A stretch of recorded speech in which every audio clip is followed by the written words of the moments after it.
What's up guys, and welcome back to another episode of the Realistic Career Mode. This is episode number 9. And we start today's episode off, we'll look at our fixtures for April. As you can see, entering the business end of the season, 4 Premier League games coming, including a massive one at home to Arsenal before the FA Cup semi-final against Liverpool at Wembley come the end of the month. So excited for that. Before we get there though, there's still business to be done in the Premier League. 8 games to go. We're 8 points off 4th after our defeat to Spurs in the last game, in the last episode, as they occupy the 4th and final Champions League spot. However, we are 8 points off Arsenal in 8th in the race for Europa League football. So we're the same amount of points away from finishing outside of Europe altogether and finishing in the Champions League. So on the back of the defeat to Spurs, I said in the last episode, it's still possible. We're not going to give up on our pursuit of Champions League football, but it does look very unlikely now we're going to make up the deficit. But we do have some really favourable fixtures to come towards the end of the month. In fact, 3 of our 4 games today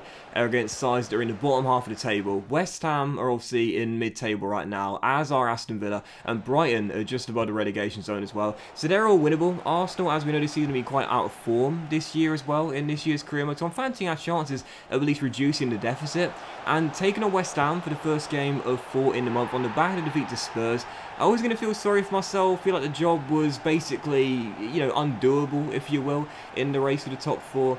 Kept a positive attitude, went into the game, struggled in the first half mightily, but in the second half got one good chance, and it fell to one of 2 right men as well. Renato Sanchez sent forward as he puts it into the back of the net and gives us the lead in what was a really tough an uneventful game as well. West Ham dominated possession in the second half of this one. I could barely get the ball off them. I'm finding that this year a lot in competitor mode on legendary difficulty. The AI are just so good at keeping hold of the ball. They almost leveled it right towards the end of the game. I don't know where those extra minutes came from in stoppage time. We held on for the 3 points though. 1-0 the final score. Renato Sanchez proven to be the game winner in this one, but it is yet another victory where we only scraped the win by a single goal. And, I do feel like FIFA this year against the AI on Legendary or Ultimate does remind me a lot of FIFA 16. Like, in that game, I really struggled to score goals, but defensively I was really good.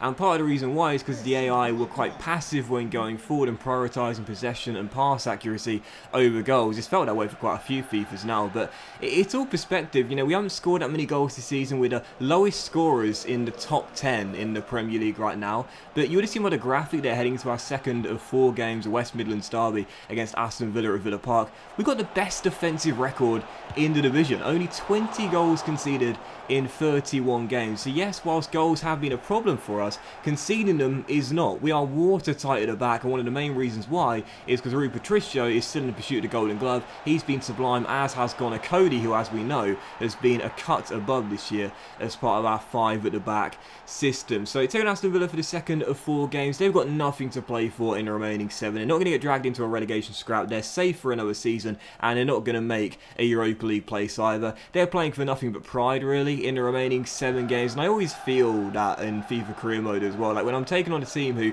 have very little to play for in the remaining games, I always feel like it's a lot easier than I would expect it to be. As I should expect it to be, as opposed to when you're taking on a team that are like scrounging for points down the bottom of the table or desperate to keep their title or European qualification places alive. I quite like that as well. It feels really realistic too. You find it in real life quite often as well. Towards the end of the season, you'll hear managers talking about how their players have sort of mentally gone on holiday in the final few games when they've got nothing to play for and they're just stuck in mid-table. I quite like the realism there. It certainly felt that way in this game as well. We dominated from start to finish already. How I was only 1 goal up? Well, I was about to say I don't know. I do know, because my finishing in this year's career mode is just absolutely bloody atrocious. A couple of golden chances there right towards the end of the game. It was like, seriously, attack versus defence in the final 10 minutes. Tom Heaton just kept on kicking the ball back to me and said, come on, hit a shot on target. Give me a shot to save. And eventually I did, and eventually we scored our second goal as well. Raul Jimenez scored the first, set up by Renato Sanchez. Second goal of the game, scored by Renato Sanchez, set up by Raul Jimenez. Our 2 players of the season linking up for both goals in the game as they got 1 each. I love the little flip there by Jimenez as well. These 2 as a partnership are absolutely incredible. Renato reaches double digits for the season, his 10th for the campaign, wraps up the points, 2-0 the final score, and that's like a That's like not a myth, but something we see all throughout the course of this season. If Renato Sanchez gets a goal, I'd say about 4 times out of 5, Raul Jimenez has got the assist for it. It was for the second and the other way around for our first goal. Those two get us the goals in the 2-0 win there, but as you can see, whilst we climbed to 6th place with 6 games to go, we're now 10 points clear of Arsenal in 8th place, our third of 4 opponents today. However, we are still 8 points behind Spurs in 4th place. We're not giving up. We're not giving up. We're continuing to chase for a Champions League place, and we're not going to give up until it's mathematically impossible. However, it is incredibly unlikely we'll make up the deficit. We've got to keep on going, though. We've got to keep on pushing. We're not giving up just yet. But for our third of 4 games here, taking on Arsenal at Molineux, why does it feel like as well we've played like 75% of our games at home this season? It feels like we're always at Molineux. Talking about football myths there. Talking about the Sanchez always getting assisted by Raul Jimenez. It feels like we've played like, again, 75-80% of our games at home this season, including this one. Taking on Arsenal here, who had to win this game to have any chance whatsoever of keeping their Champions League and really Europa League dreams alive. And after we made the brightest start to the game, continuing to keep ourselves in the race for a Champions League place here, Renato Sanchez would give us the lead with his 3rd goal in 3 games, and he's been consistently brilliant all throughout the course of the campaign, but this is probably his best run of form all season long. 3rd in 3 as he gives us the lead and makes it 1-0 to Wolves, and it almost became 2 with 70 minutes to go. Raul Jimenez not making great connection with his cross by Fabio Silva, being denied by Bernd Leno. The Gunners didn't really put us under much pressure whatsoever, but with 5 minutes to go, a golden chance to level, and they should have done so as well. A lapse in concentration allowed Nicolas Pepe through 1-on-1, and thank God for this. He had the near post gaping there with Rui Patricia coming up to close down the angle, and he sliced it outside the right boot and behind for a goal kick as we held on for the 1-0 victory yet again. Final score, Wolves 1, Arsenal 0. That's another sort of footballing myth that's basically true. We always seem to win by a goal to nil. But again, the Gunners dominated possession in this game.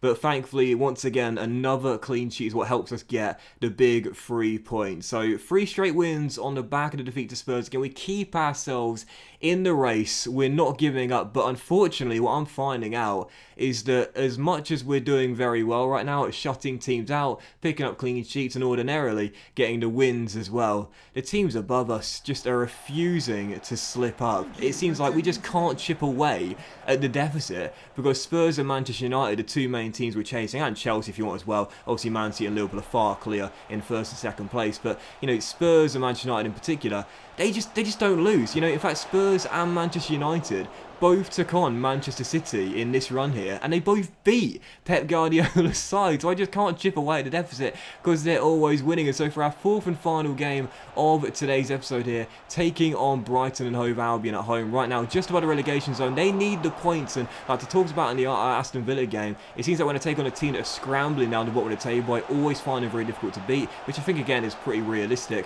when they're desperate to get points on the board. The first half was pretty uneventful, but in the second half it was a really tough battle with both teams needing to win and a draw not doing either side much of a favour.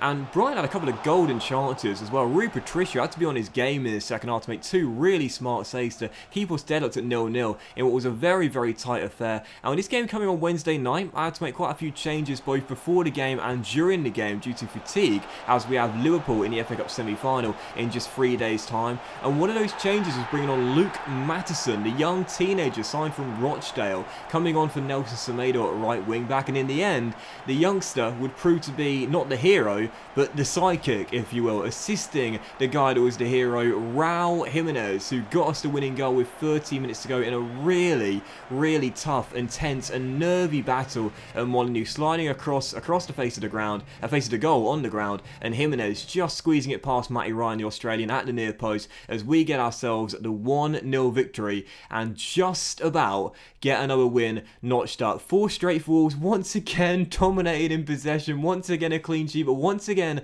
the 3 points. 4 games to go. Europa League football is now confirmed with 13 points clear of Arsenal with 4 games to go. They can't catch us mathematically. However, whilst we have cut the gap to Manchester United in 4th to 7 points, it's only a 1 point margin which we've managed to reduce in the deficit.